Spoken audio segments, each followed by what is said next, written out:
The merchant who sold moonlight. In the ancient city of Varanasi, where the sacred Ganges flows like liquid starlight, there lived a merchant named Dharma, who possessed the most peculiar shop in all the land.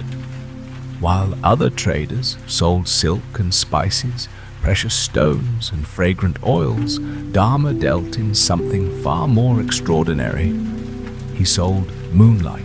Each evening, as the sun surrendered to the horizon and painted the sky in shades of saffron and rose, Dharma would climb to his rooftop with dozens of crystal vessels.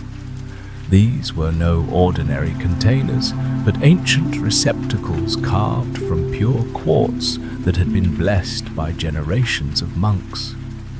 As the moon rose, casting its silver radiance across the sleeping city, Dharma would carefully capture its light, sealing it within these mystical vessels. The townspeople whispered about his strange practice. Some called him mad, others a charlatan. But those who truly understood the nature of light and darkness, peace and restlessness, sought him out in the quiet hours before dawn. For Dharma's moonlight was not merely captured illumination, but bottled serenity itself. One night, a wealthy nobleman arrived at Dharma's shop, his eyes red with sleeplessness and his spirit heavy with the weight of endless worries. The nobleman had tried every remedy known to physicians and wise men. He had consumed potions made from rare herbs, listened to the most skilled musicians, surrounded himself with the softest silks and most comfortable cushions. Yet, sleep remained as elusive as morning mist. Dharma observed the nobleman's troubled countenance with compassion. Without speaking, he selected a vessel that seemed to glow with an inner radiance, as if it contained not just moonlight, but the very essence of tranquility. The crystal felt warm to the touch, and within its depths the captured moonbeams swirled like gentle currents in a peaceful lake. The nobleman, skeptical yet desperate, accepted the vessel. Dharma instructed him with words as soft as silk. When you reach your chamber, place this beside your bed. Do not open it, but simply rest your gaze upon its gentle glow. Let your breathing slow to match the rhythm of the light within. Allow your thoughts to become like clouds drifting across the moon's face, present but not permanent, visible but not solid. That night, for the first time in months, the nobleman slept deeply. His dreams were filled with silver gardens where lotus flowers bloomed under starlight and gentle streams that sang lullabies to the sleeping earth.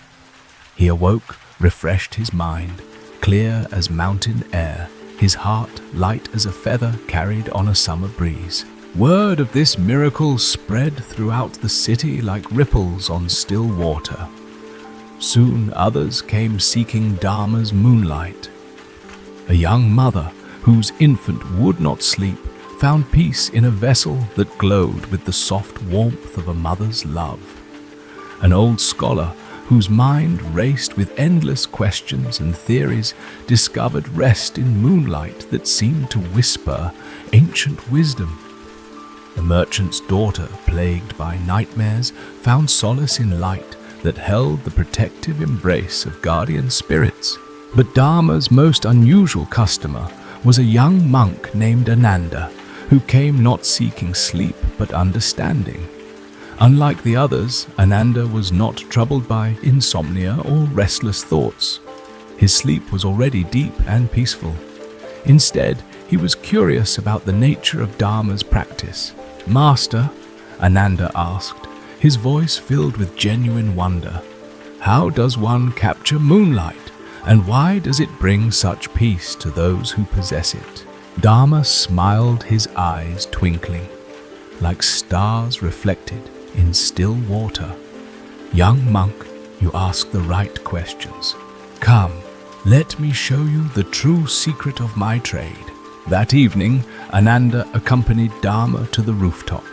He watched as the merchant arranged his crystal vessels in precise patterns, each one positioned to catch the moon's rays at specific angles. But as the moon rose and its light began to fill the containers, Ananda noticed something extraordinary. The moonlight was not simply being captured, it was being transformed. The moon's light, Dharma explained, is already a reflection. It takes the sun's fierce radiance and transforms it into something gentle and soothing. When I capture this light in these blessed vessels, I am not trapping illumination. I am preserving the moon's gift of transformation itself. Ananda watched in fascination as each vessel filled with light that seemed alive, pulsing gently like a sleeping heart. The captured moonbeams moved with fluid grace, creating patterns that were both random and purposeful, chaotic and ordered. But why do people find such peace in this light? Ananda pressed further. Dharma gestured toward the sleeping city below, where countless souls rested under the moon's protective gaze. The moon has always been humanity's companion in the darkness. It provides just enough light to see the path, but not so much as to banish the restful shadows. When people gaze upon my captured moonlight, they are reminded of this ancient relationship. Their souls remember what it means to be held gently by the night. As the weeks passed, Ananda continued to visit Dharma, learning not just the practical aspects of capturing moonlight, but the deeper philosophy behind the practice. He discovered that each phase of the moon produced different qualities of light. The new moon's darkness held the potential for new beginnings and fresh dreams. The waxing moon's growing light carried energy for healing and growth. The full moon's radiant beams contained the power of completion and fulfillment. The waning moon's gentle fade offered release and letting go. One evening, as they worked together on the rooftop, Ananda made a profound realization. "Master Dharma," he said, "you are not really selling moonlight at all, are you?" Dharma paused in his work, a knowing smile crossing his weathered face. "What do you think I am selling, young monk?" Ananda gazed at the crystal vessels, each one glowing with its own inner radiance. "You are selling the reminder that peace already exists within each person. The moonlight simply helps them remember what they have forgotten in the busyness of their days." "And what have they forgotten?" Dharma asked gently. "That they are already connected to something larger than their worries and fears. That they are part of the same cosmos that creates moonlight and starshine, that they carry within themselves the same capacity for reflection and transformation that the moon demonstrates each night." Dharma nodded approvingly. "You understand well, Ananda. The moonlight I capture is indeed special, blessed by generations of prayer and meditation. But its true power lies not in any magic I perform, but in its ability to awaken the natural wisdom that sleeps within every human heart." From that night forward, Ananda helped Dharma in his work, learning to see each customer not as someone seeking a magical cure, but as a fellow traveler who had temporarily lost their way in the darkness.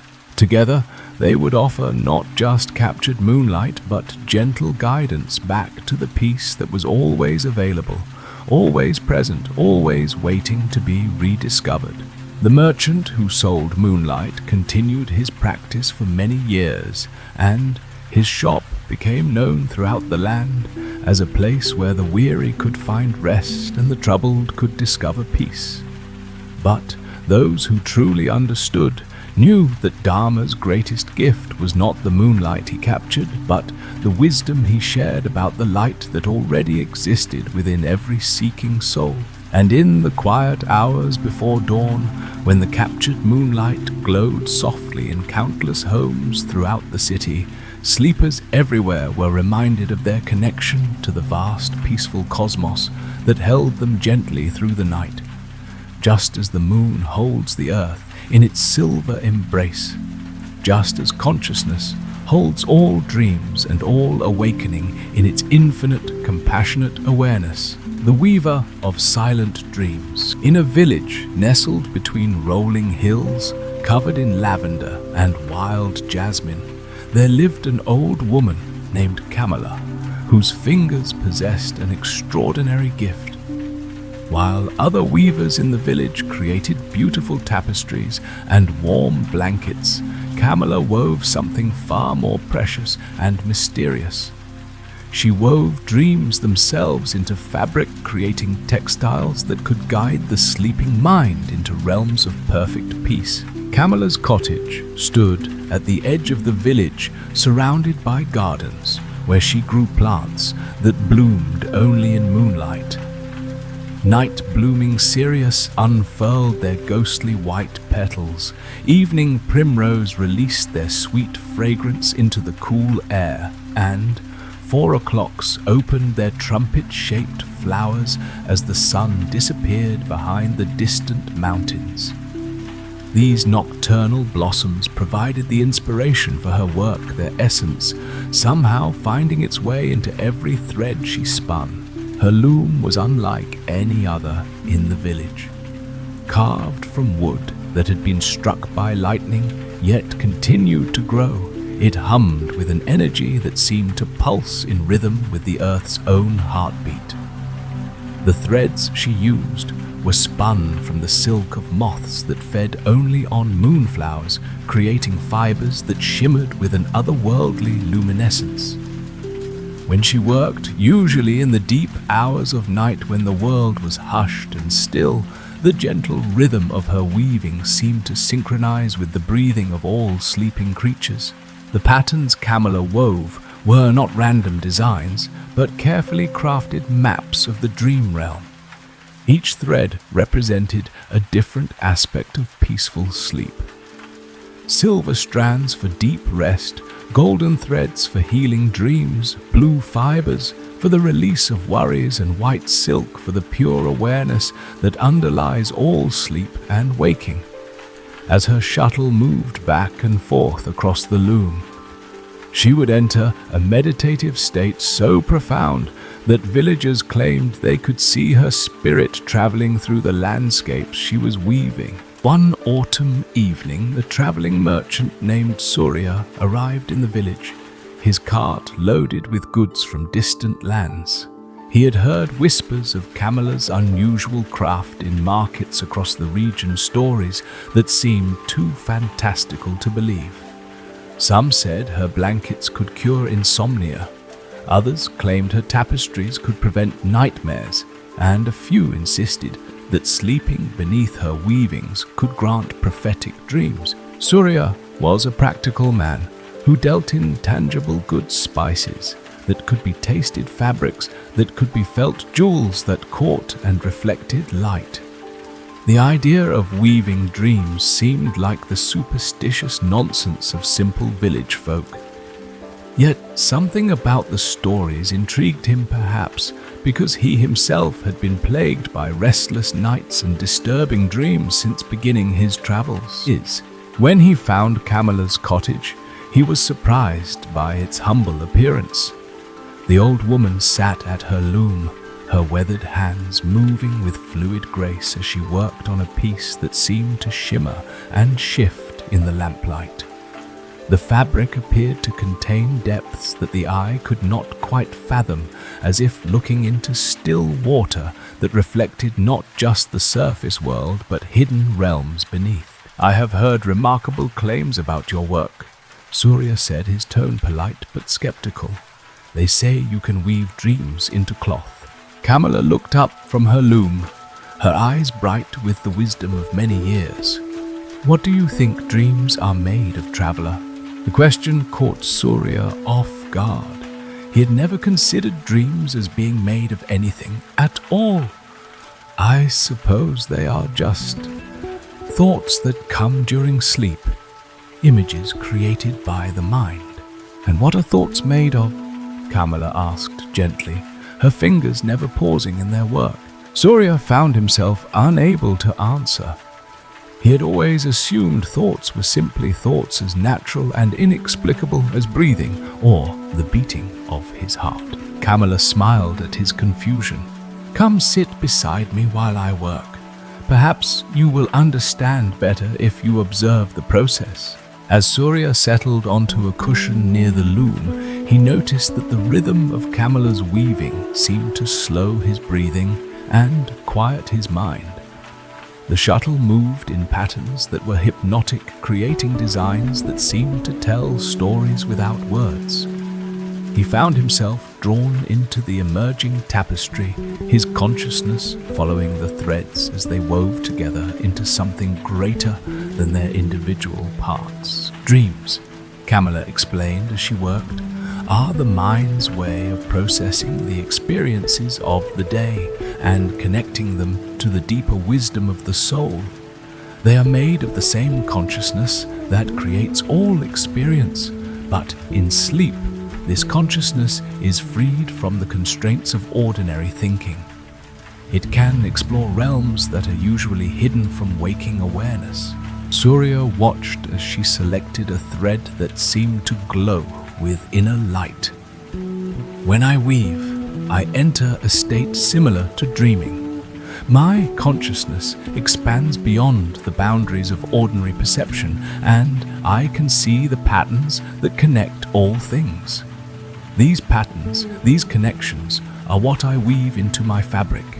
The merchant found himself becoming drowsy as he watched the hypnotic movement of the shuttle. The threads seemed to be creating not just a visual pattern, but a kind of music, a harmony that resonated with something deep within his being. His eyelids grew heavy, and despite his intention to remain alert and observant, he felt himself drifting towards sleep. "Rest now," Kamala whispered, her voice blending with the gentle sounds of the loom. "Let yourself experience what I weave." Surya's last conscious thought was wonder at how comfortable he felt sitting on a simple cushion in a stranger's cottage. Then sleep took him, but it was unlike any sleep he had ever experienced. Instead of the usual jumble of anxious thoughts and fragmented images, his dreams were coherent and peaceful. He found himself walking through gardens where every flower was a different color of light, where streams flowed upward towards stars that sang in harmonious chorus. In his dream, he met beings of pure compassion who showed him that all his worries and fears were like shadows cast by clouds passing over the sun. They helped him understand that beneath all the complexity and confusion of his waking life lay a simple truth. He was part of an infinite web of connection and love that could never be broken or lost. When he awoke, dawn was breaking over the hills, and Kamala was just finishing the piece she had been working on. The completed tapestry was breathtaking, containing patterns that seemed to shift and change as he looked at them, revealing new depths and meanings with each glance. "How do you feel?" Kamala asked, setting down her shuttle and stretching her fingers. Surya took inventory of his inner state and was amazed to discover that he felt completely refreshed and at peace. The anxiety that had been his constant companion for months was gone, replaced by a sense of deep contentment and clarity. "I feel whole," he said, struggling to find words for the experience. "The dreams you experienced," Kamala explained, "were not separate from you. They were aspects of your own consciousness that had been hidden beneath layers of worry and distraction. The weaving simply helped you remember what was already there." Over the following days, Surya remained in the village, learning more about Kamala's practice. He discovered that each piece she created was unique, designed to address the specific needs of the person who would use it. Some weavings helped release old traumas, others opened the heart to love and compassion, and still others provided guidance for important life decisions. "But how do you know what each person needs?"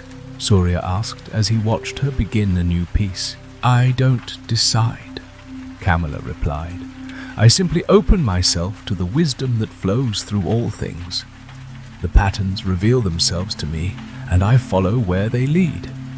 Each weaving is a collaboration between my conscious intention and the deeper intelligence that guides all healing and growth."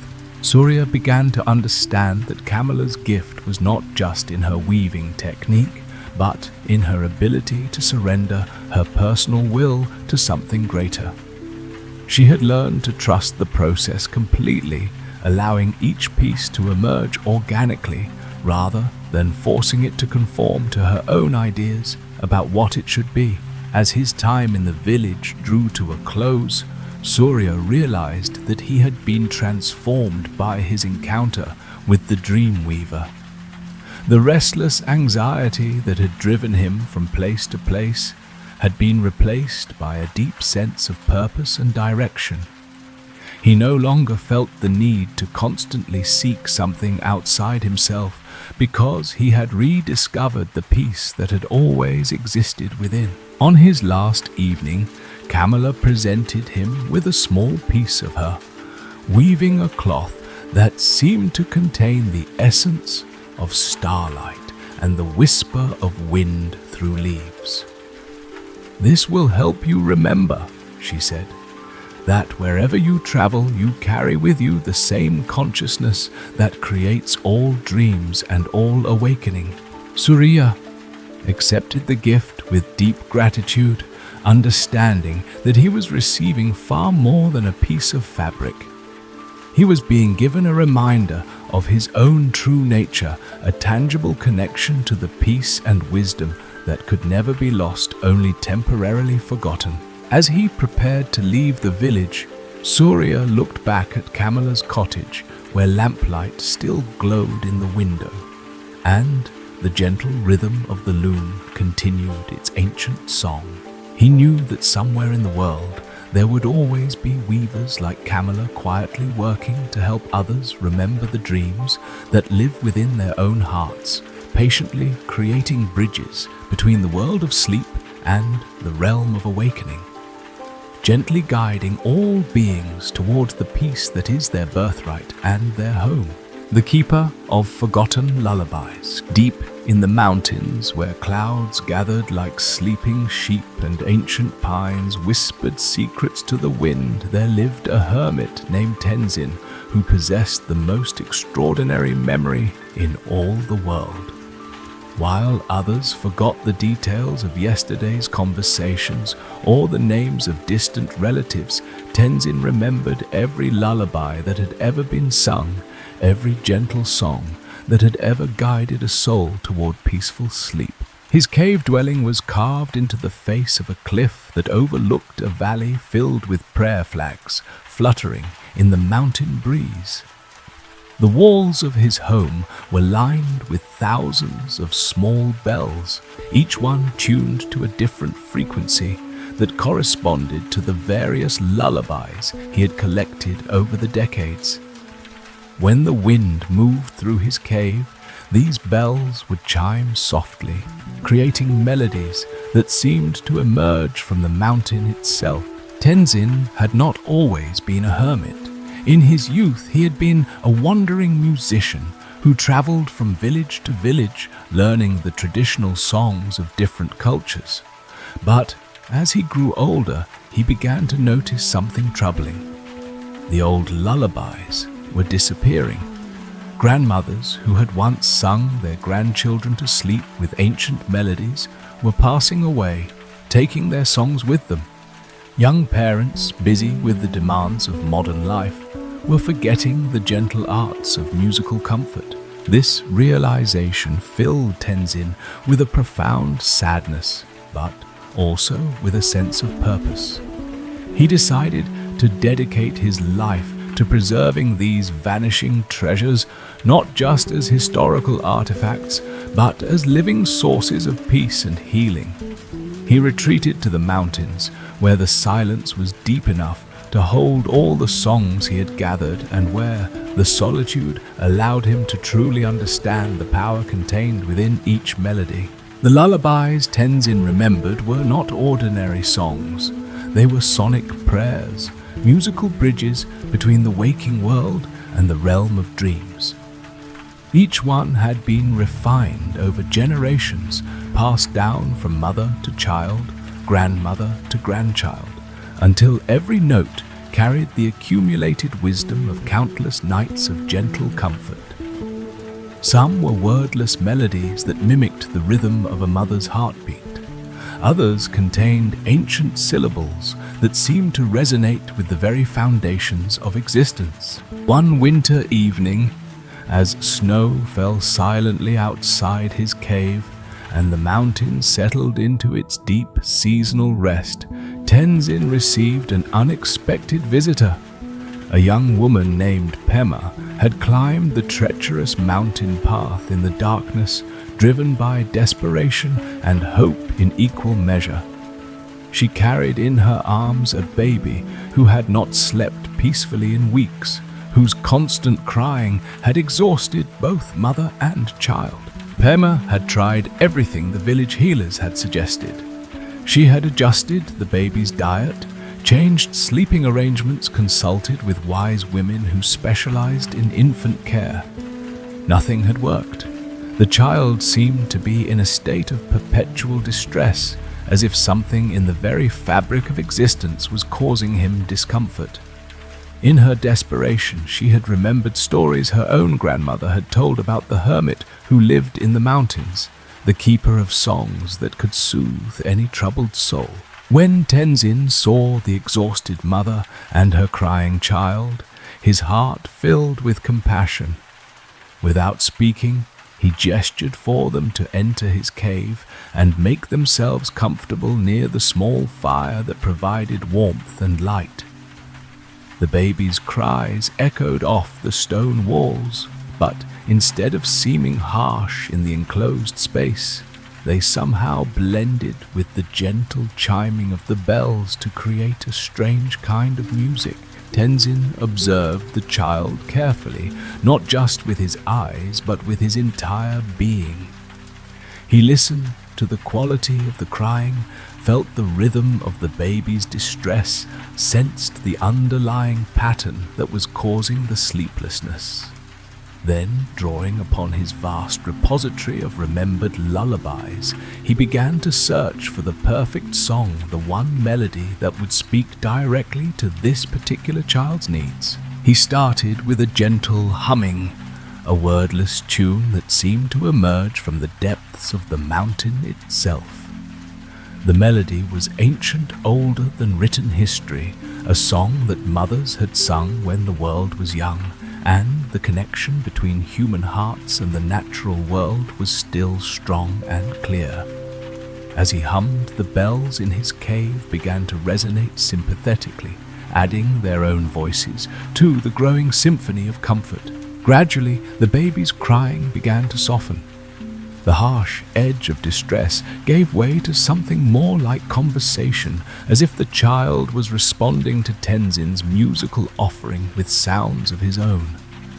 Encouraged by this response, Tenzin began to add words to his humming syllables that had no literal meaning, but carried the essence of safety, warmth, and unconditional love. The lullaby he sang was one he had learned from a Tibetan grandmother high in the Himalayas, a woman who had raised 17 children and helped deliver countless others into the world. She had taught him that some babies are born with their souls still partially connected to the realm they came from, and they need special songs to help them feel comfortable in their new earthly home. As Tenzin continued to sing, something magical began to happen. The baby's breathing started to synchronize with the rhythm of the lullaby, and his small body began to relax in his mother's arms. But more than that, Pema herself felt the tension leaving her shoulders, the anxiety that had been her constant companion for weeks beginning to dissolve like morning mist.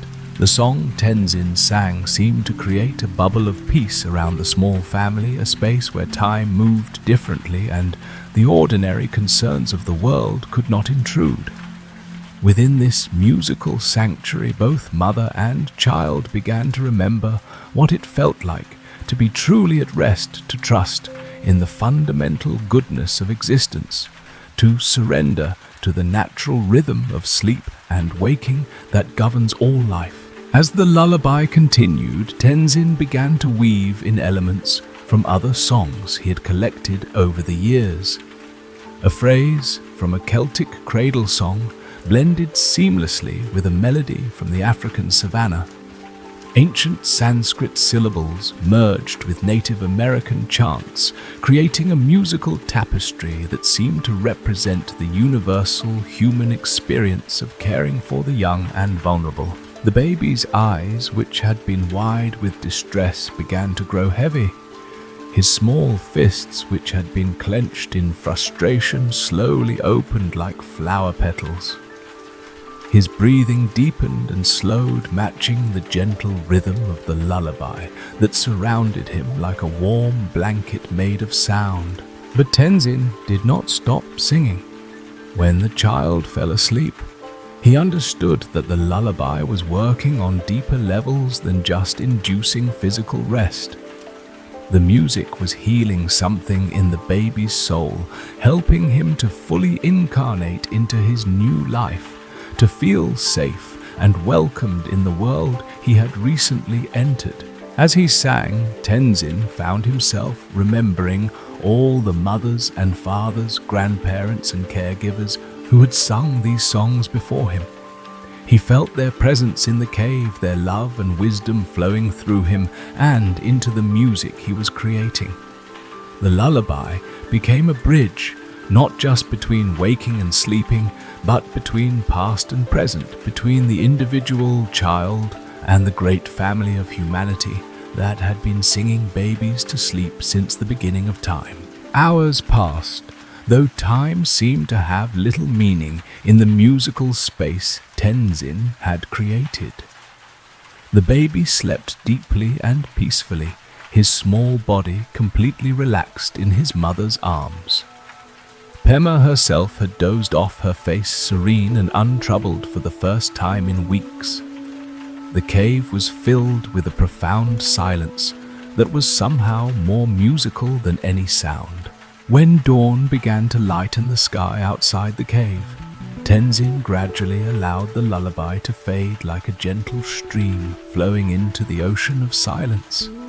The baby continued to sleep, but now his rest seemed natural and healthy rather than the exhausted collapse of earlier days. Pema stirred and opened her eyes, looking around with wonder as if she had awakened from the most beautiful dream. "How did you know?" she whispered, careful not to disturb her sleeping child. "How did you know exactly what song he needed?" Tenzin smiled, his eyes twinkling. With the wisdom of many years spent in service to the ancient art of musical healing, every soul carries within it the memory of the songs that can bring it peace. He said softly, "My gift is not in creating these melodies, but in remembering them and recognizing which one each person needs to hear." Over the following days, Pema remained in the mountain village below Tenzin's cave, and each evening she would climb the path to visit the keeper of lullabies. He taught her not just the specific song that had helped her baby, but the deeper principles behind all lullabies. He showed her how to listen with her heart as well as her ears, how to sense the rhythm that each child needed, how to trust in the ancient wisdom that flows through all genuine expressions of love and care. "The lullabies I remember," Tenzin explained as they sat together, watching the sunset paint the mountains in shades of gold and rose, "are not just songs. They are distilled experiences of comfort and safety, musical containers for the love that parents have felt for their children throughout all of history. When you sing them, you are not just making sounds, You are channeling the accumulated wisdom of countless generations who have faced the same challenges you face now. Pema learned that each lullaby was like a key that could unlock different aspects of peace and rest. Some songs were designed to calm physical discomfort, others to ease emotional distress. Some melodies help children release the experiences of the day, while others open their hearts to the healing power of dreams. The most powerful lullabies Tenzin taught her were those that helped both singer and listener remember their connection to the infinite source of love that underlies all existence. As winter gave way to spring, and Pema prepared to return to her village, she realized that she had received far more than just a solution to her baby's sleeping problems. She had been initiated into an ancient tradition of musical healing, a practice that connected her to the great chain of mothers and fathers who had sung their children to sleep with love and wisdom. Tenzin gave her a small bell from his collection, one that had been tuned to the frequency of the lullaby that had first brought her child peace. "When you sing to your son," he said, "let this bell remind you that you are not alone. You are part of a vast community of love that extends across time and space, and the songs you sing carry the blessings of all who have sung before you." As Pema descended the mountain path with her peacefully sleeping baby, she could hear the faint chiming of Tenzin's bells carried on the wind. The sound seemed to follow her all the way back to her village, a musical blessing that would remain with her for the rest of her life. And in the years that followed, as she sang her son to sleep each night, she would remember the hermit in the mountains, who had taught her that lullabies are not just songs, but prayers made audible bridges between the human heart and the infinite compassion that holds all beings in its gentle embrace. The librarian of unwritten books, in the heart of an ancient forest where trees grew so tall their crowns disappeared into perpetual mist, there stood a library unlike any other in the world. This was not a building constructed by human hands, but a living structure formed by the intertwining branches of 7 enormous oak trees, each one over 1,000 years old.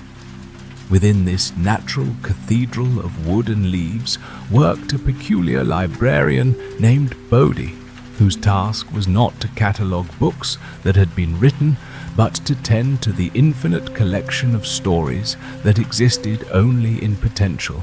The library's shelves were carved directly into the living wood of the great oaks, and upon them rested books that shimmered with an ethereal light.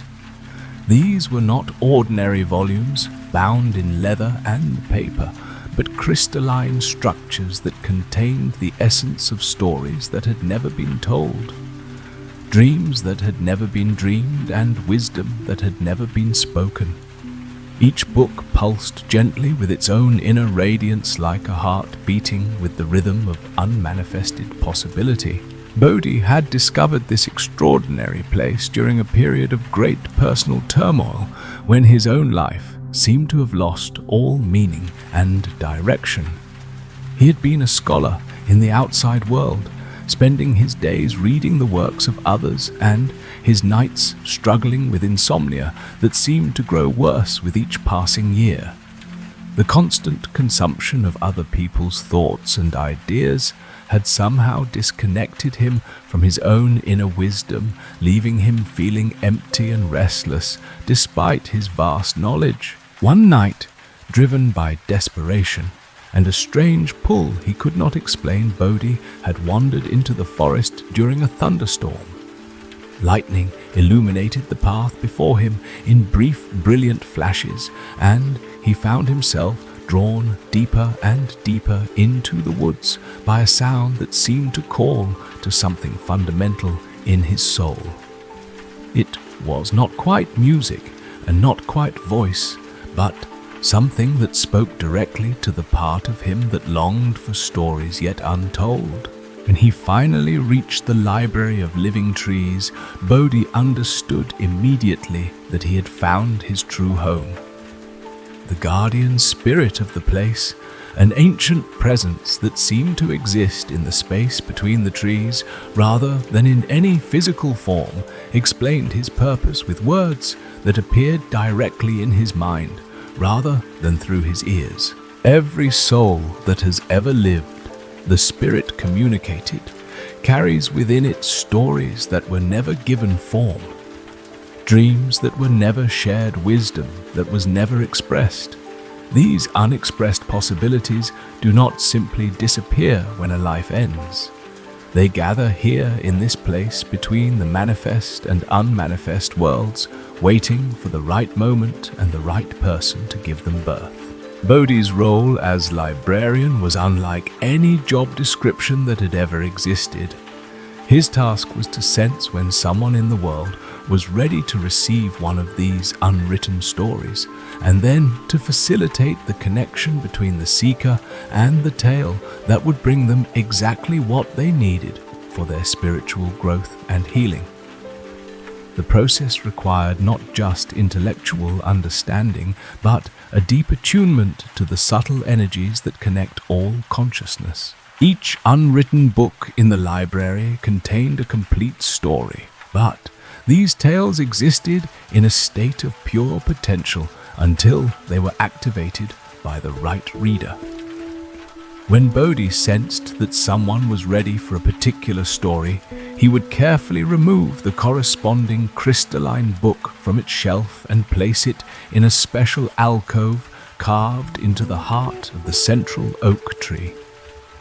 There, the story would begin to manifest its essence, flowing out into the world to find its intended recipient through the mysterious channels of dream and intuition. The stories that emerged from the library were not ordinary tales with simple beginnings, middles, and ends. They were living narratives that adapted themselves to the specific needs of each reader, becoming exactly what that person required for their healing and awakening. Some stories came as dreams that provided guidance for difficult decisions, others as sudden insights that resolved long-standing emotional conflicts, and still others as gentle experiences of peace that helped troubled souls find rest. One autumn evening, as golden leaves drifted down through the misty air like messages from the sky, Bodhi felt a particularly strong pull toward a section of the library he rarely visited. This area contained the most unusual books in the entire collection, stories that had been dreamed by trees themselves.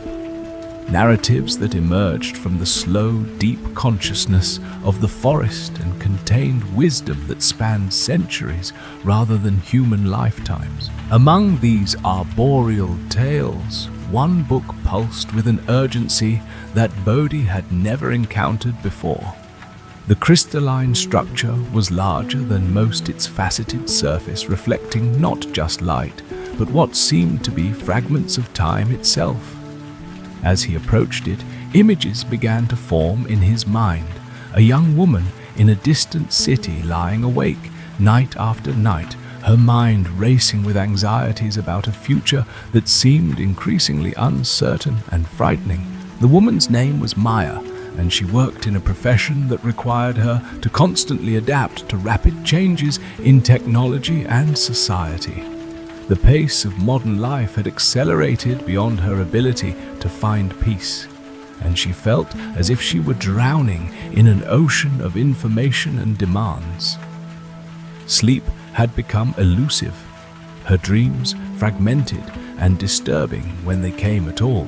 She had tried meditation apps, sleeping pills, therapy, and countless other remedies, but nothing seemed to address the deep sense of disconnection that was at the root of her insomnia. Bodhi carefully lifted the tree-dreamed book from its shelf, feeling its weight not just in his hands, but in his entire being. This story was ancient and vast, containing the accumulated wisdom of countless seasons, the patient understanding that comes from watching generations of creatures be born, grow, reproduce, and return to the earth. As he placed it in the manifestation alcove, he could sense the story beginning to stir like a seed that has been waiting through a long winter for the perfect moment to sprout. That night, as Maya lay in her bed staring at the ceiling and listening to the distant sounds of the city that never slept, she began to experience something extraordinary. Without falling asleep in the conventional sense, she found her consciousness expanding beyond the boundaries of her small apartment, beyond the confines of her worried thoughts, beyond even the limits of her individual identity. In this expanded state of awareness, Maya found herself standing in a vast forest where time moved differently than in the ordinary world. Here she could perceive the slow, steady breathing of the trees, feel the patient circulation of sap through their ancient bodies, sense the deep contentment that comes from being perfectly rooted in one place, while still reaching always toward the light. An enormous oak tree, its trunk so wide that dozens of people holding hands could not encircle it, began to communicate with her through a method that transcended ordinary language. The tree's consciousness flowed into hers, sharing the story of its own existence across the centuries. Maya experienced what it was like to grow slowly and steadily, to weather storms by bending rather than breaking, to find nourishment in the simplest elements of earth and water and sunlight. Through the tree's perspective, Maya began to understand that her anxiety about the future came from trying to control outcomes that were far beyond any individual's ability to influence. The tree showed her how it had survived droughts and floods, fires and freezes by focusing not on what might happen, but on what was needed in each present moment. When rain was scarce, the tree sent its roots deeper. When storms threatened, it released its grip on branches that could not bend. When seasons changed, it trusted in the natural cycles that had sustained life for millions of years. As the night progressed, Maya's consciousness journeyed through different aspects of the forest's wisdom. She experienced the perspective of a stream that flowed around obstacles rather than fighting them, of flowers that bloomed when conditions were right rather than forcing themselves to open prematurely, of animals that moved through their lives with an instinctive trust in the intelligence that governs all natural processes. Each experience brought Maya deeper into a state of profound relaxation and peace. The constant chatter of her worried mind began to quiet, replaced by a sense of connection to something vast and stable and endlessly patient. She began to understand that her individual life, with all its challenges and uncertainties, was part of a much larger pattern that was inherently trustworthy and benevolent. When dawn finally came, and Maya's consciousness returned to her ordinary awareness, she found that something fundamental had shifted within her. The anxieties that had seemed so overwhelming the night before were still present, but they no longer dominated her experience. Instead, they felt like small waves on the surface of a deep, calm ocean.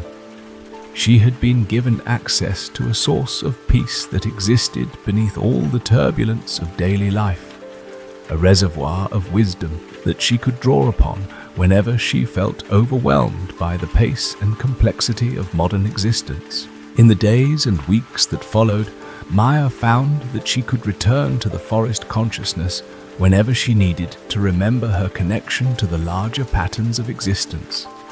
The Tree Dream story had given her not just a single experience of peace, but a permanent doorway to a different way of being in the world.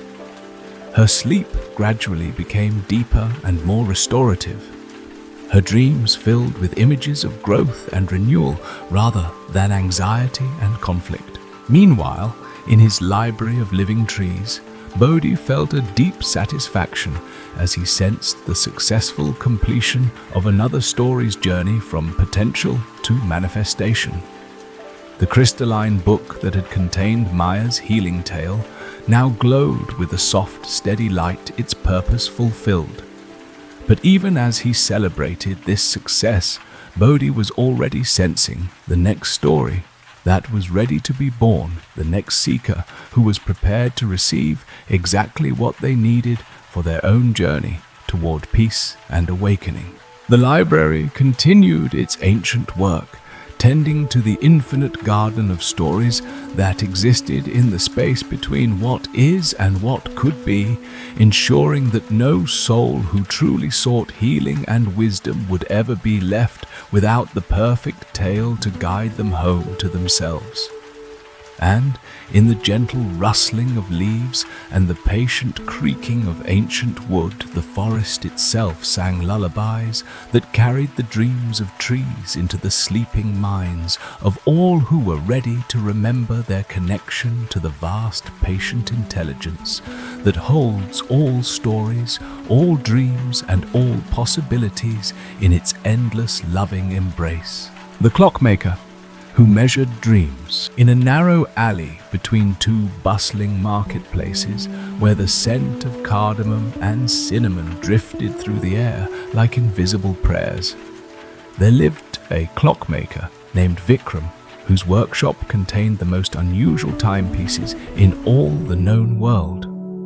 While other craftsmen built clocks to measure the passage of ordinary hours and minutes, Vikram specialized in creating instruments that could track the subtle rhythms of consciousness itself, measuring not the time of the waking world, but the fluid, elastic temporality of dreams and deep sleep. His workshop was a marvel of precision and mystery, filled with gears that seemed to turn according to laws unknown to conventional physics and pendulums that swung in patterns that defied ordinary understanding of motion. Some clocks ticked in harmony with the rhythm of sleeping breath.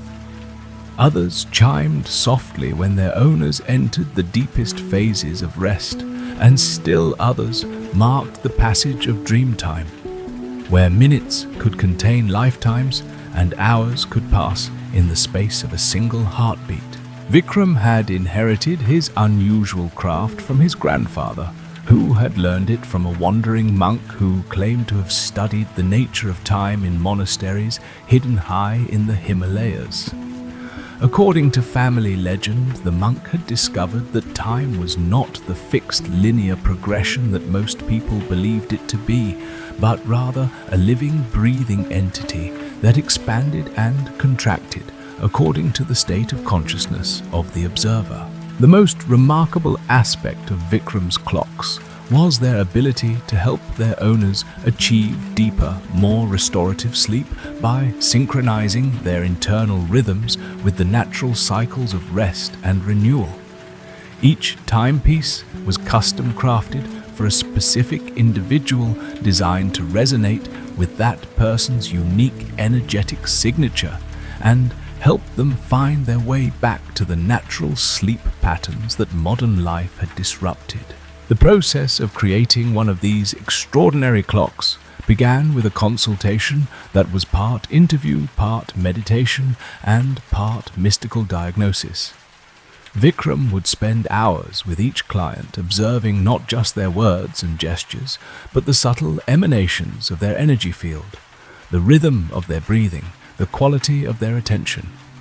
He was particularly interested in understanding the specific ways that each person's relationship with time had become distorted by stress, anxiety, or the demands of contemporary living. One spring morning, when cherry blossoms were falling like snow outside his workshop windows, Vikram received a visit from a woman named Indira, who had traveled from a distant city specifically to seek his help.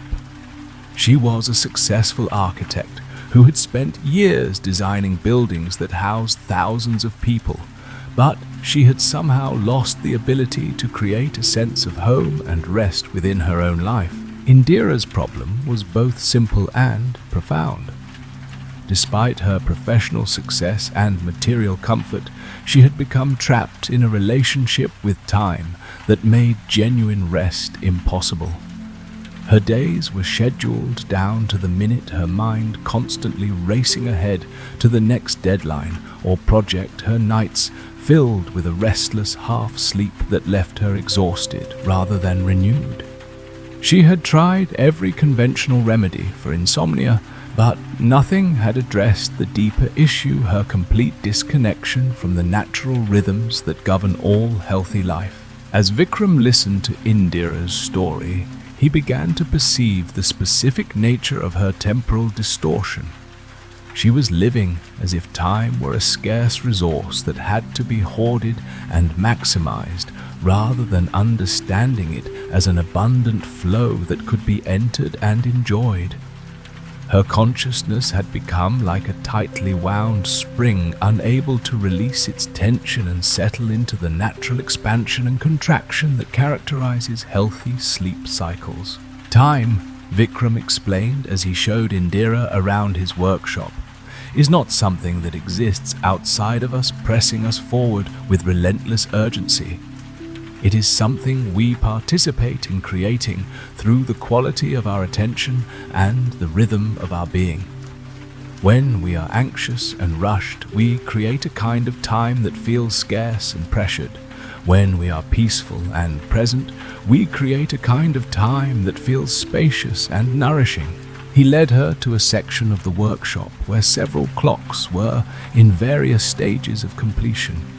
Each one was a work of art, as well as a functional timepiece, incorporating materials and design elements that reflected the personality and needs of its intended owner.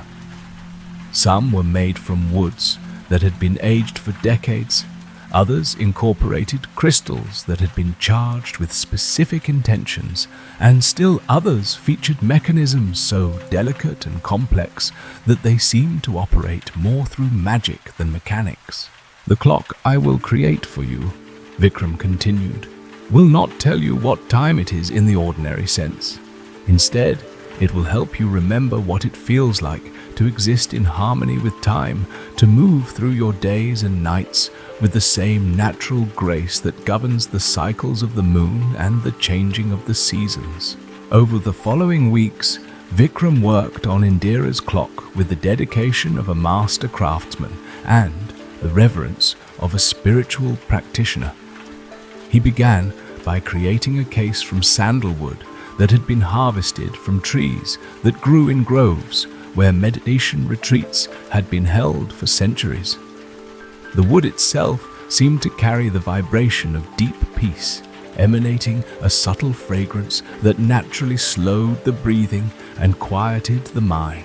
The mechanism he designed was unlike anything in his previous work. Instead of conventional gears and springs, Vikram created a system that operated through the interaction of carefully balanced crystals and precisely tuned metal resonators. The clock's movement was powered not by a wound spring or battery, but by the subtle energy fluctuations that occur naturally in any environment where conscious beings are present. The face of the clock was perhaps its most unusual feature. Rather than displaying hours and minutes in the conventional manner, it showed the phases of what Vikram called consciousness time. During periods when the owner was alert and focused, the clock's hands moved in one pattern. When the owner began to relax and unwind, the movement shifted to a different rhythm. And when deep sleep was achieved, the clock entered a special mode where it seemed to barely move at all, marking the passage of dream time with almost imperceptible adjustments. But the clock's most remarkable feature was its ability to emit subtle sounds and vibrations that helped guide its owner through the natural transitions between different states of consciousness. As evening approached, the clock would begin to produce barely audible tones that encouraged the nervous system to shift from its daytime alertness to the receptive state that precedes sleep. These sounds were not random, but were based on frequencies that Vikram had discovered through years of studying the relationship between sound and consciousness. When the clock was finally completed, Vikram invited Indira to his workshop for a special ceremony that would attune the timepiece to her specific energy signature. As the sun set and the workshop filled with the gentle glow of oil lamps, Vikram guided Indira through a meditation that helped her connect with the natural rhythms that her busy life had obscured. "Place your hands on the clock," he instructed, "and allow your breathing to slow and deepen. Feel the rhythm of your heartbeat, the pulse of life that has been with you since before you were born. This is your true timekeeper, the internal clock that knows exactly when to be active and when to rest, when to engage with the world, and when to withdraw into the sanctuary of your own being." As Indira followed his guidance, something extraordinary began to happen. The clock seemed to come alive under her touch, its crystal components beginning to resonate with her biorhythm, its metal elements attuning themselves to the frequency of her nervous system. She could feel a subtle but unmistakable connection forming between her consciousness and the timepiece, as if they were becoming partners in a dance that had been choreographed by the intelligence that governs all natural cycles. When Indira took the clock home and placed it in her bedroom, she began to experience changes that went far beyond improved sleep.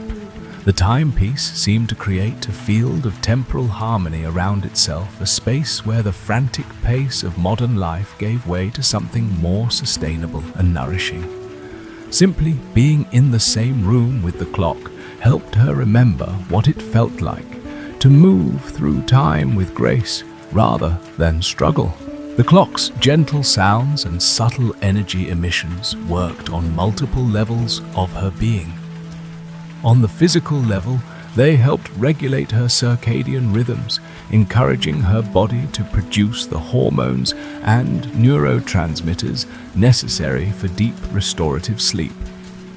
On the emotional level, they provided a sense of security and stability that allowed her to release the anxiety that had been keeping her mind active long into the night. And on the spiritual level, they connected her to the vast, patient intelligence that orchestrates all the cycles of nature, from the rotation of planets to the beating of hearts. As weeks turned into months, Indira found that her relationship with time had been fundamentally transformed. She still met her professional obligations and maintained her busy schedule, but she no longer felt driven by time or victimized by its passage. Instead, she had learned to dance with time, to find the natural rhythms within even the most demanding days, to create pockets of timelessness that nourished her soul. Her sleep became not just deeper, but more meaningful.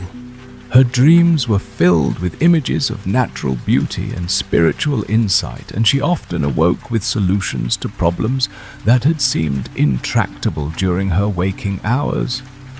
The clock had taught her that sleep was not simply a biological necessity, but a doorway to dimensions of consciousness that were unavailable to the ordinary waking mind. Word of Indira's transformation began to spread through her circle of friends and colleagues, and soon Vikram found himself receiving requests from people all over the world who had heard about his unusual clocks.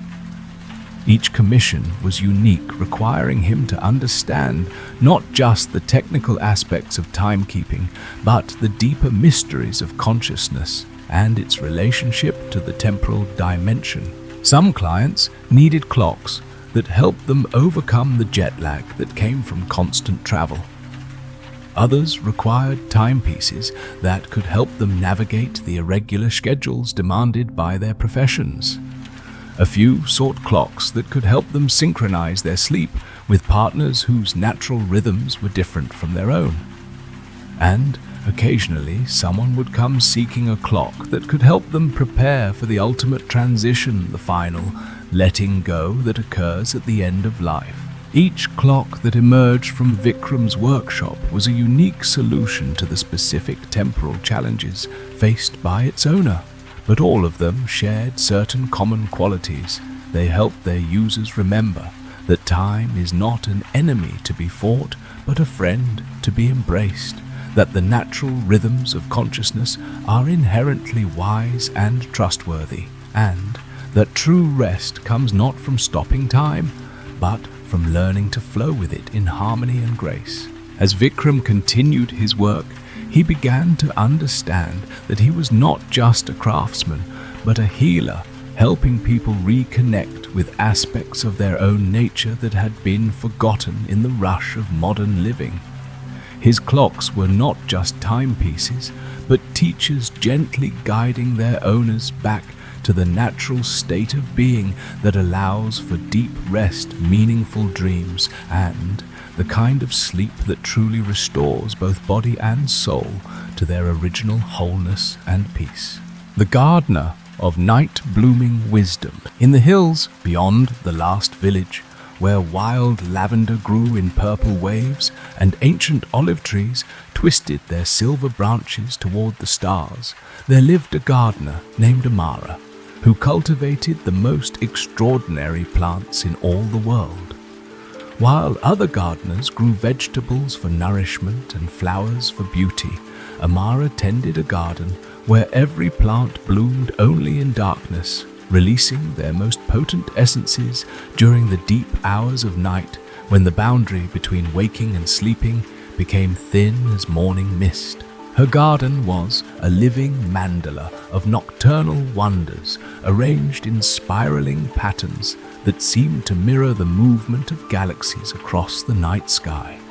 Moonflowers unfurled their luminous petals like small moons descended to earth night blooming jasmine, released fragrances so intoxicating they could induce visions of paradise, and evening primrose opened their delicate cups to catch starlight like dewdrops of liquid silver. But these were only the ordinary plants in Immerse's collection. The truly remarkable specimens were those she had discovered or bred herself, flowers that existed nowhere else and possessed properties that bordered on the miraculous. Immerse had not always been a gardener of the night. In her younger years, she had been a physician who specialized in treating disorders of sleep and consciousness. She had studied at the finest medical schools, learned to prescribe the most advanced medications, and mastered the latest techniques for diagnosing and treating insomnia, sleep apnea, and other disturbances of rest. But despite her extensive training and genuine desire to help her patients, she had become increasingly frustrated by the limitations of conventional medicine. The breakthrough that changed her life came during a period of personal crisis when her own sleep had become severely disrupted by the stress of her demanding practice. Night after night, she would lie awake despite her exhaustion, her mind racing with concerns about patients she couldn't help and treatments that seemed to address symptoms without touching the deeper causes of sleep disturbance. In desperation, she had begun taking long walks in the countryside during the hours when sleep eluded her. It was during one of these midnight wanderings that Immerse first encountered the wild garden that would become her life's work. Hidden in a valley that seemed to exist outside the normal geography of the region, she discovered a place where plants grew according to principles she had never encountered in any botanical text. The flowers here seemed to pulse with their own inner light, and the air itself felt different, charged with a subtle energy that immediately began to calm her restless mind. At the center of this mysterious garden stood an ancient woman who introduced herself simply as Grandmother Moon. Her hair was white as starlight. Her eyes held the depth of night sky, and her presence radiated a peace so profound that Amara felt her chronic tension beginning to dissolve just from being near her. Without explanation, the old woman began to teach Amara about the secret properties of night-blooming plants, their ability to work with the subtle energies of consciousness during the vulnerable hours of darkness. Plants that bloom in darkness, Grandmother Moon explained as they walked among the glowing flowers, have learned to draw their energy not from the aggressive fire of the sun, but from the gentle, receptive light of moon and stars. They understand the mysteries of rest and renewal, the wisdom that can only be accessed when the busy mind finally surrenders its need to control and analyze everything. Under the old woman's guidance, Amara learned that each night-blooming plant possessed specific properties that could help heal different aspects of sleep disturbance. Some flowers released compounds that naturally regulated the production of melatonin. Others emitted frequencies that helped synchronize brain waves with the natural rhythms of deep rest. Still others worked on more subtle levels, helping to clear emotional blockages that prevented the complete surrender necessary for truly restorative sleep. But the most remarkable plants in the garden were those that Grandmother Moon called dream weavers. Flowers that could actually influence the content and quality of dreams themselves. These extraordinary specimens had been developed over generations through careful cultivation and what seemed to be a form of plant consciousness that allowed them to respond to human intention and need.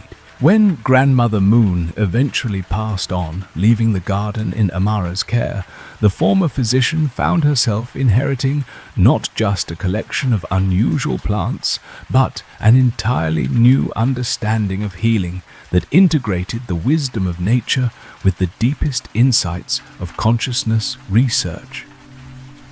She began to develop her own unique varieties of night-blooming plants, each one designed to address specific patterns of sleep disturbance that she had observed during her years of medical practice. One of her most successful creations was a flower she called the worry eater, a small, unassuming bloom that opened only during the hours when anxiety typically peaked in the human nervous system.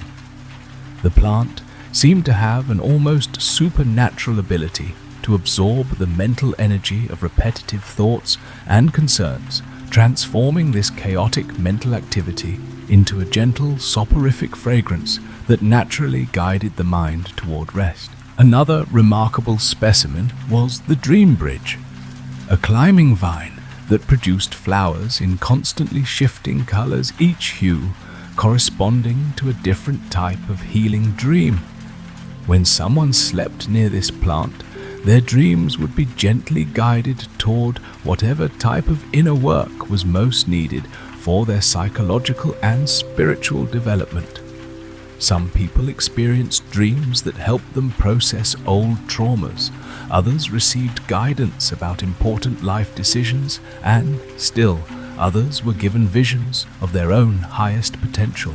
Word of Amara's extraordinary garden began to spread through networks of healers, therapists, and spiritual teachers who were seeking alternatives to conventional approaches to sleep disorders.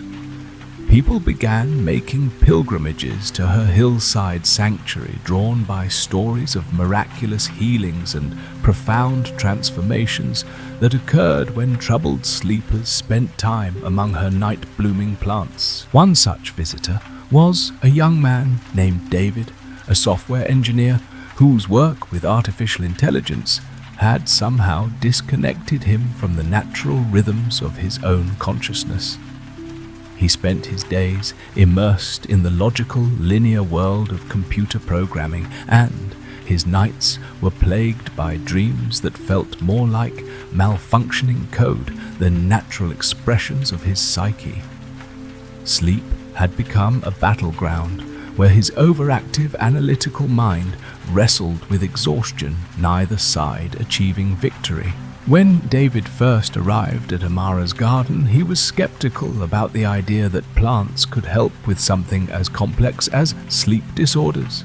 His scientific training had taught him to look for measurable, quantifiable solutions, and the idea of healing through flower essences and plant consciousness seemed like wishful thinking at best. But his desperation had overcome his skepticism, and he was willing to try anything that might restore his ability to rest. Immerse spent the first evening simply observing David as he walked among the plants, noting which flowers seemed to respond to his presence and which ones he was naturally drawn to examine. She noticed that he was particularly fascinated by a section of the garden where she grew plants that worked with the integration of logical and intuitive thinking flowers that helped bridge the gap between analytical consciousness and the more fluid awareness that characterizes healthy dream states. "Your mind," Immerse observed, "has become like a computer that never shuts down for maintenance. It's constantly processing information, analyzing data, solving problems. But consciousness needs periods of non-linear activity, times when it can reorganize itself according to deeper patterns that can't be accessed through logical thinking alone." She guided David to a special grove where she had cultivated what she called logic lotus flowers that bloomed in perfect geometric patterns but released fragrances that gently dissolved the rigid boundaries between different types of thinking. As they sat among these unusual plants, David began to feel something he hadn't experienced in years: the gradual softening of his mental edges, the slow transition from the sharp focus of analytical thinking to the more fluid awareness that precedes sleep. Over the course of several nights spent in the garden, David's relationship with his own consciousness began to transform. The plants seemed to teach his nervous system how to shift gears, how to move from the high-speed processing mode that his work demanded to the slower, deeper rhythms that allowed for genuine rest and renewal. His dreams gradually became less chaotic and more coherent, filled with images and insights that helped him understand aspects of his life that pure logic could never illuminate.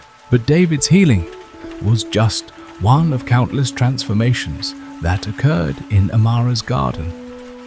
She worked with insomniacs whose minds raced with worry, trauma survivors whose sleep was disrupted by nightmares, shift workers whose circadian rhythms had been completely disrupted, and elderly people whose changing brain chemistry made natural sleep increasingly elusive.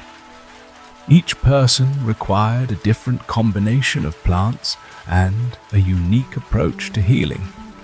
But all of them benefited from the garden's fundamental teaching that sleep is not just a biological necessity, but a sacred practice that connects human consciousness to the deeper rhythms of the natural world. As the years passed, Immerse began to understand that her work was part of a larger healing that was needed in the modern world. Humanity had become disconnected from the natural cycles that had governed healthy sleep for thousands of years. And this disconnection was creating not just individual suffering, but a collective crisis of rest and renewal.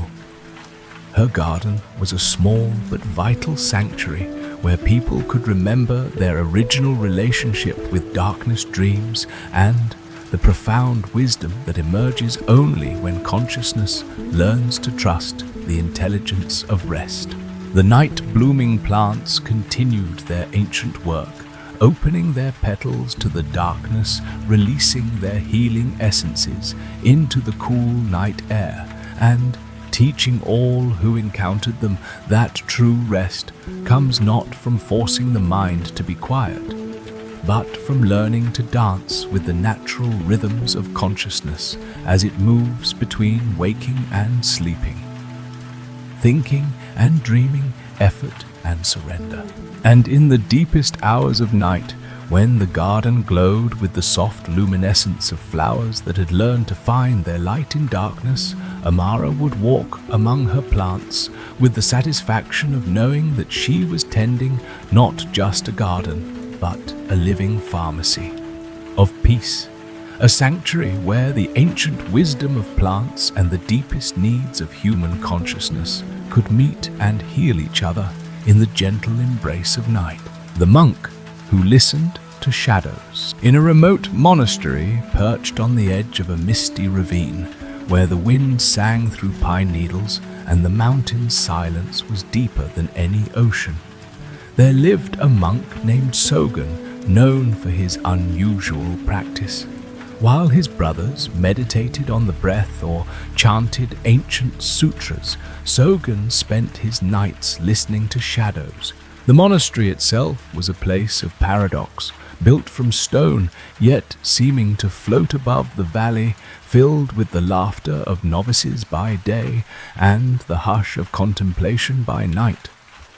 Sogen's cell was the smallest, tucked beneath the eaves where the moonlight rarely reached. There he would sit in darkness, eyes closed, ears open, attuned to the subtle music that only the night could reveal. Sogen's practice began in childhood, long before he donned the saffron robe. As a boy, he had been troubled by nightmares, phantoms that visited him in sleep, whispering fears and worries he could not name. His grandmother, a woman wise in the old ways, taught him that shadows were not to be feared but listened to, for they contained messages from the hidden parts of the soul and the world. Every shadow, she told him, is a story waiting to be heard. If you listen with your whole being, you will discover that even darkness is full of gentle teachings. When Sogen entered the monastery, he brought this wisdom with him. At first, the other monks were puzzled by his nightly vigils. Some thought he was afraid of sleep, others that he was courting madness. But the abbot, an old man with eyes that saw beyond appearances, recognized the depth of Sogen's practice and encouraged him to continue. So each night, as the monastery settled into stillness and the moon climbed above the ravine, Sogen would sit in his cell and listen. He listened to the creak of old timbers, the sigh of wind against stone, the distant call of an owl, and most of all, the silent, shifting presence of shadows as they moved across the walls and floor. He discovered that shadows had voices, though not in the way of ordinary sound.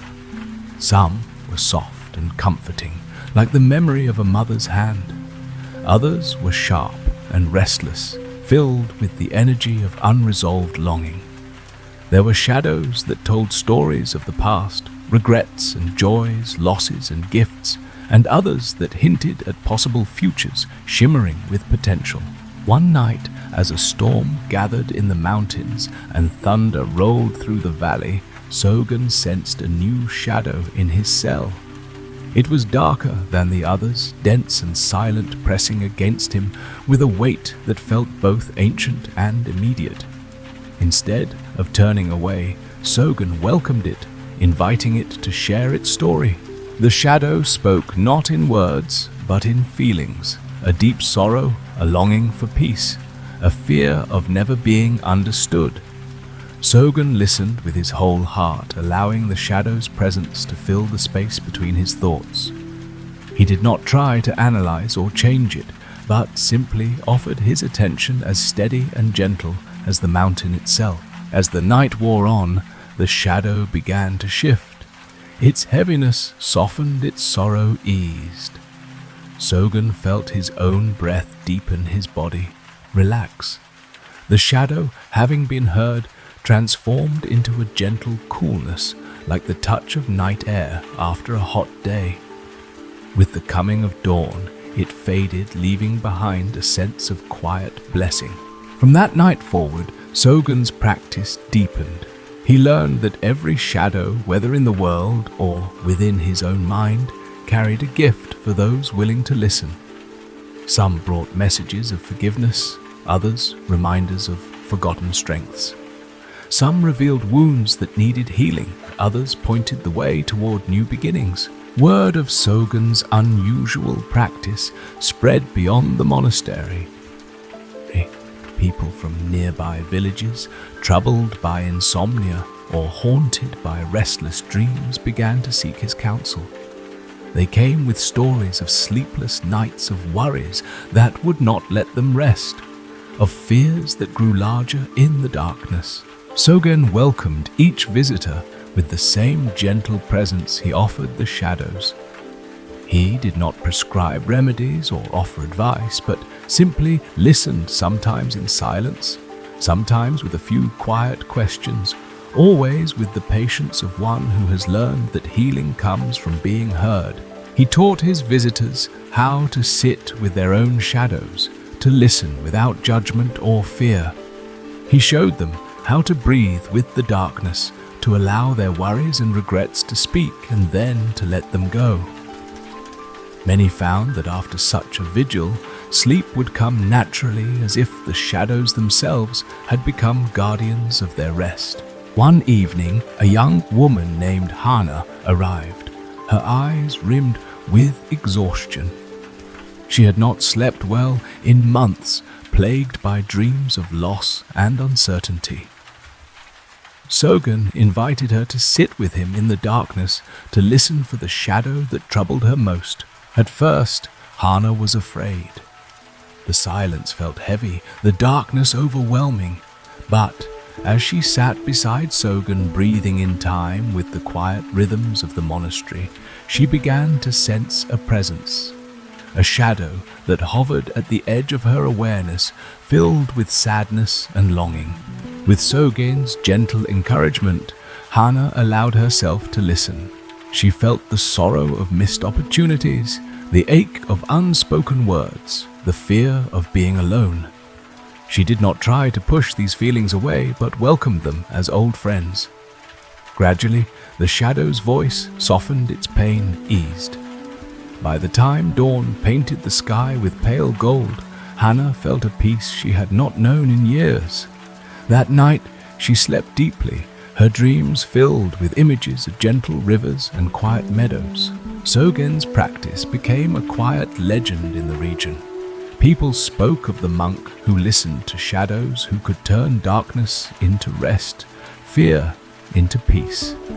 The monastery itself seemed to change its walls, holding a deeper silence, its nights filled with a sense of gentle presence. And Sogen, sitting in his small cell beneath the eaves, continued his nightly vigils. He knew that the world was full of shadows, both within and without, and that every one of them held a story worth hearing. In the listening, he found his own peace, a peace as deep and vast as the mountain night, where all shadows once heard could finally rest. The boatman of the moonlit crossing. Far from the city's restless glow, where the river wound through fields of wild rice and lotus, there was a village that slept each night beneath the gentle gaze of the moon. At the river's edge, an old boatman named Ravi waited in his small wooden skiff, his lantern casting a circle of golden light upon the water. Ravi was known throughout the region, not for his skill in rowing or his tales of distant lands, but for his gift he ferried those who could not sleep across the river of dreams. The villagers believed that Ravi's boat was no ordinary vessel. Some said it was carved from the wood of a tree that had grown for centuries at the meeting place of 3 sacred rivers.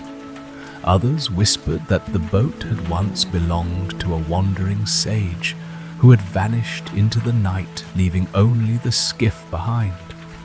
Whatever its origin, the boat seemed to glide across the water without effort, moving silently through mist and moonbeams. Each night, as the village lights flickered out, one by one, Ravi would sit by the river, listening for the soft footsteps of those who could not find rest.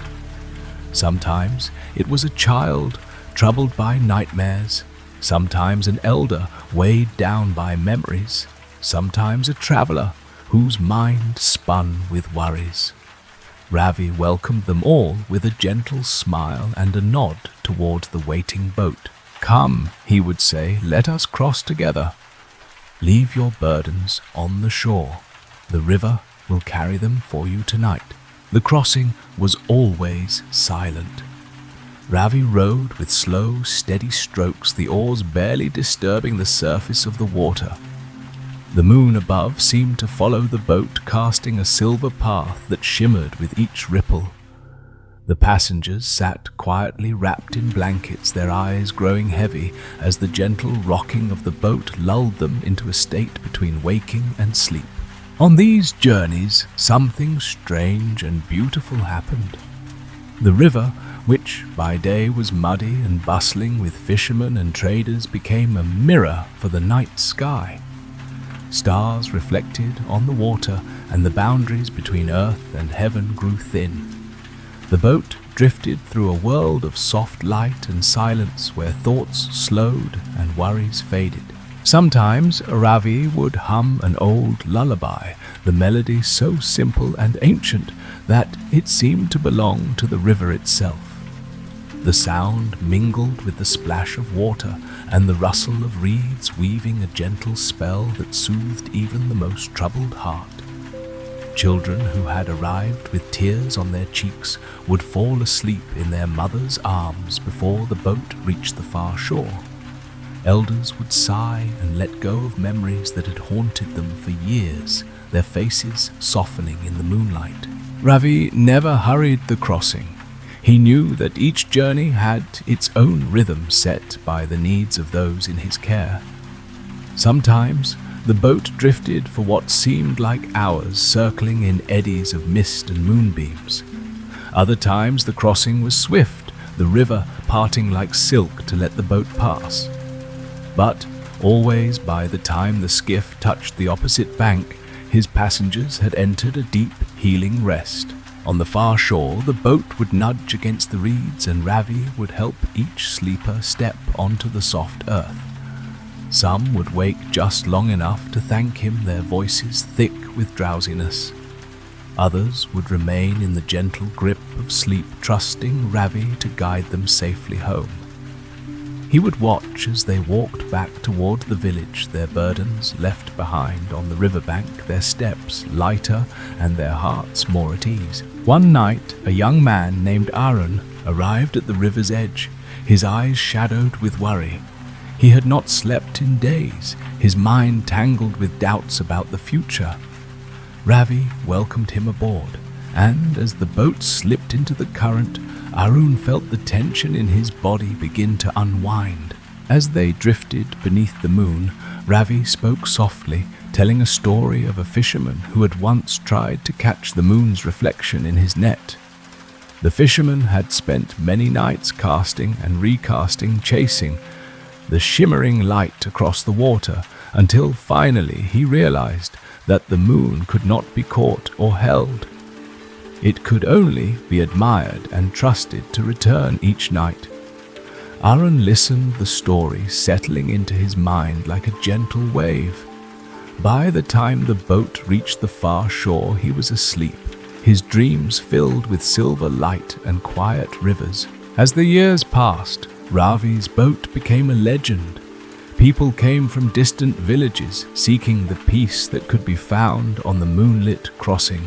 Some brought gifts, rice cakes, flowers, a song, or a story to share. Ravi accepted each offering with gratitude, knowing that every act of kindness strengthened the invisible bridge between waking and sleeping, worry and rest. And so, each night, as the moon rose over the river and the village settled into silence, Ravi waited by the water, his lantern glowing softly. He knew that there would always be those who needed help crossing the river of dreams, and he was content to guide them one gentle journey at a time, until the dawn returned and the world awoke once more. the painter of vanishing doors. In a city where the houses leaned close together and the streets twisted like the lines on an ancient palm, there lived a painter named Mira who was known for her mysterious murals. Unlike other artists who filled their canvases with bright colors and familiar scenes, Mira painted doors, hundreds of them, in every size and shape, on walls, fences, and even the stones of the old city bridge. But these were not ordinary doors. Each one appeared only at night, shimmering faintly in the moonlight, and vanished with the first touch of dawn. Mira's studio was tucked behind a garden of wild mint and marigold, its windows always open to the night air. She worked in silence, guided by dreams rather than plans, her brush moving as if it remembered something her waking mind had forgotten. The doors she painted were never the same.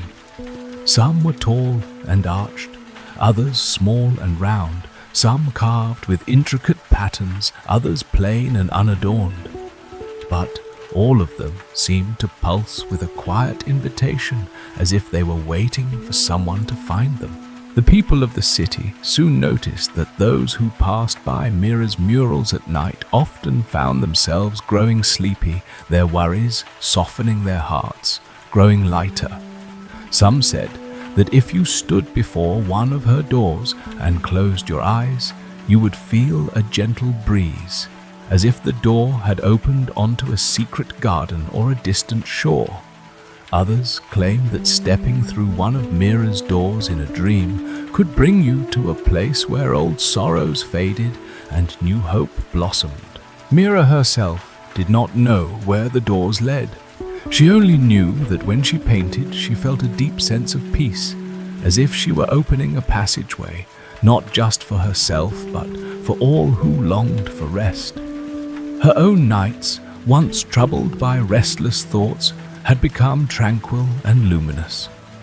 She would fall asleep to the scent of mint and the sound of distant bells, her dreams filled with images of endless corridors and sunlit courtyards. One evening, an old man named Yusuf came to Mira's studio, his eyes heavy with sleeplessness. He had wandered the city for weeks, unable to find rest, haunted by memories of a lost friend and the feeling that something precious had slipped away. Mira welcomed him with tea and quiet company, and as they sat together in the soft glow of lamplight, she listened to his story. After Yusuf had finished, Mira led him into a mural she had painted on the garden wall, a simple blue door, half hidden by trailing vines. "Tonight," she said gently, "stand before this door and close your eyes. Let your breath slow and imagine the door opening to wherever you need to go." That night, Yusuf did as she instructed. As he stood in the moonlight, eyes closed, he felt a cool breeze brush his face and the faintest scent of jasmine. In his dreams, he found himself walking through the blue door into a courtyard filled with laughter and music. There, his lost friend waited beneath a flowering tree, smiling in welcome. Yusuf awoke at dawn with tears on his cheeks, but his heart felt lighter than it had in years. That morning, for the first time in a long while, he slept deeply and peacefully. Word of Mira's doors spread quietly through the city. Parents brought their children to see the murals when nightmares troubled their sleep, and lovers visited the doors on nights when distance or sorrow kept them apart. Some left small offerings, flowers, poems, pebbles painted with wishes at the base of the doors, grateful for the rest and comfort they found there. But not everyone understood Mira's art. Some city officials complained that the doors encouraged idleness, that people spent too much time dreaming and not enough time working. Mira listened to their concerns with compassion, but she continued to paint, believing that rest and renewal were as necessary as bread and water. One night, a young woman named Layla who suffered from unending anxiety, came to Mira seeking help. Layla's mind was a maze of worries, her sleep always shallow and filled with tangled dreams. Mira painted a door for her on the wall beside the city's oldest well, a door of many colors, each hue shifting softly in the moonlight. "Before you sleep," Mira told her, "imagine opening this door and leaving your worries outside. On the other side, let yourself find a place where you can rest, where nothing is required of you but to simply be."